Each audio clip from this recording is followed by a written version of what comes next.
First ଥରକ ତାଙ୍କର ଯୋଉ ପଇସା ପାଇଁ ଡିସ୍ପ୍ୟୁଟ୍ ହେଇଥିଲା ତାଙ୍କ ଜିମ୍ରେ ସତ୍ୟବିହାରରେ, ସିଏ ଯୋଉ ପଇସା ପତ୍ର ଖର୍ଚ୍ଚ କରୁଥିଲା ଯୋଉ ଦାଣ୍ଡିଆ ନାଇଟରେ ପଇସା ଖର୍ଚ୍ଚ କରିଥିଲା, ଆଉ ଷ୍ଟାର୍ଟିଂରେ ଯୋଉ ପଇସା ଖର୍ଚ୍ଚ ହେଇଥିଲା ତମେ ଜାଣିଥିବ, ମୁଁ ତ ଠିକ ସେ ଜାଣିନଥିଲି ଯାହା ପଇସା ପତ୍ର ଖର୍ଚ୍ଚ ହେଇଥିଲା 40,000 ଟଙ୍କା କିନ୍ତୁ ଦାଣ୍ଡିଆ ନାଇଟରେ ଖର୍ଚ୍ଚ କଲା। ସେ 40,000 ଆଉ ଗୋଟେ କଣ ଏମିତି ମିଶିକି ତାର 60-70 ହଜାର ହଉଥିଲା। ତାକୁ ଯେତେବେଳେ ପଇସା ପତ୍ର ଅଭାବ ହେଲା ସେ ମାଗିଲା କି ଆଉ ମତେ ବାକି ପଇସାଟା ଫେରାଅ, ଆଉ ଯୋଉ ପଇସା ଅଛି ମୋର ଫେରାଅ, ଆଉ ମତେ ପଇସା ଟା କାହିଁ ଦଉନ ହିସାବ କର। ଯେତେବେଳେ ଫାଷ୍ଟ ଥର ସେ ଜିମ୍ ଛାଡିଥିଲା ଫାଷ୍ଟ ଥରକ, କହିଲା ଯଦି କରିବନି ମୁଁ ଜିମ୍ ଛାଡିଦେବି, ମୁଁ କାହିଁ ଆଉ କାଟିବି ଇଏ ସିଏ ଏମିତି କରିକି ଛାଡିଥିଲା।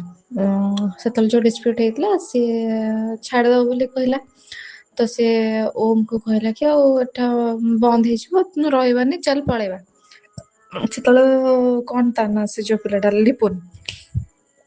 ଲିପୁନ ବି ବୋଧେ ଛୁଟି ନେଇକି କୁଆଡେ ପଳେଇଥିଲା, ଆଉ ଇଏ ଓମକୁ ନେଇକି ଗାଁକୁ ପଳେଇ ଆସିଲା। କହିଲା କି ଆଉ ଆମର ତ ଆଉ ଗୋଟେ ଜିମ୍ ଅଛି, ଅଡ଼ଶପୁର ଜିମରେ ତ ଭଲ ଟ୍ରେନର କେହି ନାହାନ୍ତି, ତ ଟ୍ରେନିଂ ଦେ, ଆଉ ଟ୍ରେନିଂ ଦେ।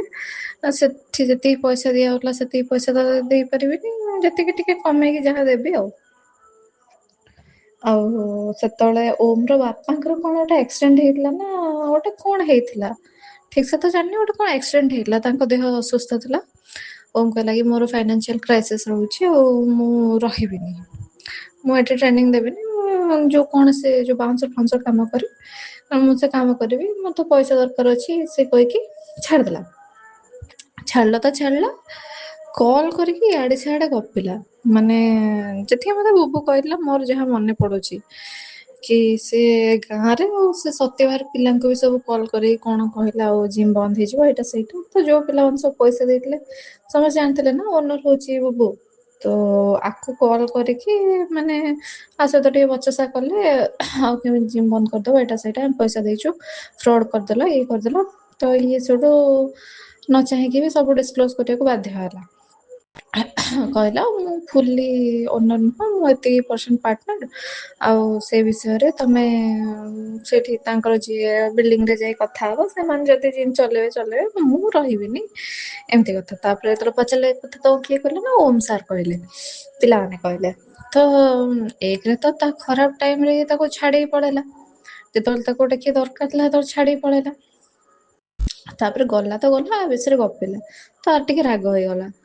ତାକୁ ମୁଁ ବି ସେତେବେଳେ କହିଥିଲି, ଯେତେବେଳେ ଷ୍ଟାର୍ଟିଂରେ ଇଏ କହୁଥିଲା ଓମକୁ ରଖିବ ବୋଲି, ମୁଁ ତାକୁ ମନା କରିଥିଲି, ମୁଁ ଦେଖେ ସେ ଯାଇଛି ତ ଯାଇଛି, ଆମେ କାହିଁ ପୁରେଇବା ତାକୁ, ଆମକୁ କଣ ପିଲା ମିଳିବେନି। ସେ କହିଲା କି ନାଇଁ ମତେ ଗୋଟେ କିଏ ବିଶ୍ୱସ୍ତ ପିଲା ଯାହାହେଲେ ବି ଦରକାର, ମତେ ଗୋଟେ କିଏ ଦରକାର ପାଖରେ, ଆଉ ଏମିତି ତୁ କହିଦେଲେ କେମିତି ହବ, ତୁ ଆସିକି ରହିକି କାମ କରୁନୁ ଯଦି ତୁ ଏତେ କହୁଛୁ। ମୁଁ କହିଲି ହଉ ବାବା ତୁ ତ ସବୁବେଳେ ଠିକ ଥାଉ, ତୋ ଡିସିସନ ତ ଠିକ ଥାଏ, ମୁଁ ତ ପାଗଳଟା, ଆଉ ଠିକ ଅଛି ତୁ ଯଦି ଠିକ କହୁଛୁ ତାହେଲେ ମୁଁ ବି ଠିକ। ସେଉଠୁ ସେ ଆଣିକି ରଖିଲା ଓମକୁ।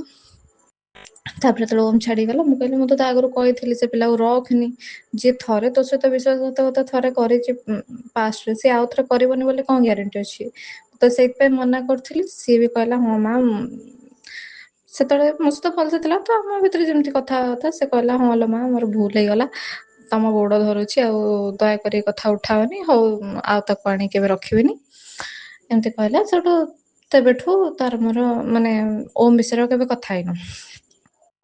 ତାପରେ ଓମ ଛାଡିଲା ପରେ ବି ଜିମ୍ କୁ ୱାର୍କ ଆଉଟ କରିବାକୁ ଆସୁଥିଲା, ମାନେ ଖାଲି ୱାର୍କ ଆଉଟ। ସେଠୁ ସେଟା ବୁବୁକୁ ସହି ହେଲାନି, କହିଲା ତୁ ତ ମୋର ଏତେ ମାନେ ଓମକୁ ବୁବୁ ଡାଇରେକ୍ଟ କିଛି କହିନି, ମତେ କହିଲା କି ମାମା ଓମକୁ ଟିକେ ମେସେଜ କରିଦଉ ଟିକେ ଇଂଲିଶରେ ଭଲସେ କହିକି କି ଆଉ ସିଏ ଆସିବନି ଜିମ୍ କୁ, ୱାର୍କ ଆଉଟ କରିବାକୁ ବି ଆସିବନି, ଏଇଟା କରିବାକୁ ଆସିବନି, ଆଉ ସେ ତ ଗଲା ଆଉ ପୁଣି ମୋ ଜିମ୍ ରେ କାହିଁ ୱାର୍କ ଆଉଟ କରିବ, ସେ ଯାଉ ତାର ଯୋଉଠି ୱାର୍କ ଆଉଟ କରିବା କଥା କରୁ।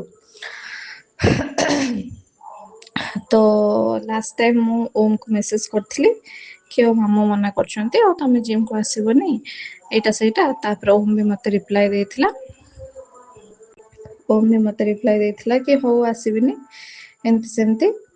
ତାପରେ ମୁଁ କହିଥିଲି ହଁ ମେସେଜ କରିଦେଇଛି। ତାପରଠୁ ଆମେ ଓମ ବିଷୟରେ କେବେ ଆମ ଭିତରେ କଥା ଉଠେଇଲୁ। ସେତେବେଳେ ତ ତାପରେ ପୁଣି ସେ ପ୍ରଦୀପ ସାର୍ ହରିକା, ହଁ ମତେ କଥାର ମନେ ପଡିଲା। ହଁ ଏଇଟା ତାର ଓମକୁ ଡାକିଲାନି ବାହାର କରିଦେଲା ଜିମ୍ ରୁ ମେସେଜ କଲା। ତାପରେ ସେଠୁ ପ୍ରଦୀପ ସାର୍ ଯୋଉ ତାକୁ ମିଟିଂ ଡକେଇଲେ, କହିଲେ କି ଆଉ ତମ ଜିମ୍ ତମେ ଛାଡିଦେଲେ କେମିତି ହବ, ଏମିତି ପେସେଣ୍ଟ କାଇଁ ହଉଛୁ, ପଇସା ଆଜି ନହେଲେ କାଲି ହିସାବ ହବ, ଏଇଟା ସେଇଟା ତାକୁ ଏମିତି ବୁଝିଲେ। ତାକୁ ଆଣିକି ପୁଣି ଜିମ୍ ରେ ପୁରେଇଲେ। ତ ଇଏ ଯେତେବେଳେ ଜିମ୍ ରେ ପଶିଲା ଓମକୁ ସେଠି ଟ୍ରେନର ହିସାବରେ ରଖିଲାନି। ମେ ବି ସେବେଠୁ ତାର ରାଗ ଥିବ ଉପରେ, ମୁଁ ଯେତିକି ଭାବୁଛି କି ସେବେଠୁ ରାଗ ଥିବ କି କଣ। କାହିଁକିନା ତାପରେ ସେ ୱାର୍କଆଉଟ କରିବାକୁ ବି ତାକୁ ମନା କରିଦେଲା। ତାପରେ ମୁଁ ଜାଣିନି, ବାସ୍ ମୁଁ ଜାଣିବା ଭିତରେ ଏତିକି ହିଁ। ତାପରେ ଆମେ ଓମ ବିଷୟରେ କେବେ ତାର ମୋର ଡିସ୍କସ ହିଁ କରିନୁ। ସେ ତା ବାଟରେ ଆମେ ଆମ ବାଟରେ।